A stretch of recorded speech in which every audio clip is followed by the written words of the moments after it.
Mister Kulkarni, बसा. कसं आहे ना मिस्टर कुलकर्णी, काही गोष्टी आपल्या हातात नसतात.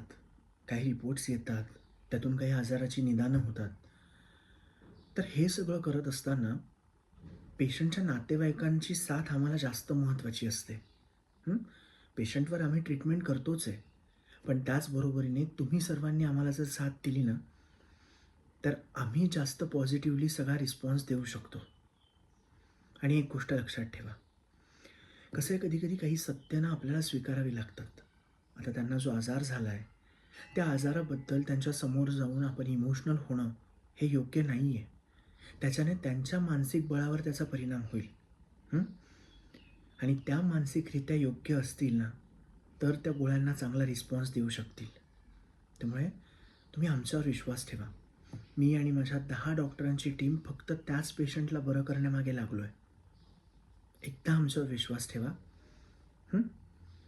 आणि कसं होतं मिस्टर कुलकर्णी, कधी-कधी ना काही आजार हे मनोधैर्यामुळे सुद्धा बरे होतात. तुम्ही काही काळजी करू नका. तुमचं पेशंट आता आमची जबाबदारी आहे. इथून पुढच्या एका आठवड्यामध्ये पेशंट पूर्ण बरं होऊन घरी जाईल. हं? काळजी करू नका. आता मी ह्या काही मेडिसिन्स लिहून देतोय, त्या घेऊन सिस्टरच्या ताब्यात देऊन द्या. हं? हे घ्या.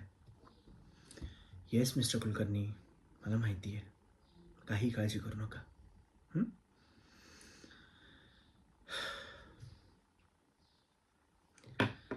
कधी-कधी ना डॉक्टरला सुद्धा इमोशनल व्हायला होतं.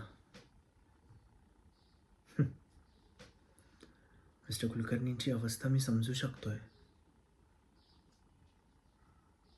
पण त्यांना कशा पद्धतीने समजवायचं हा यक्ष प्रश्न आहे.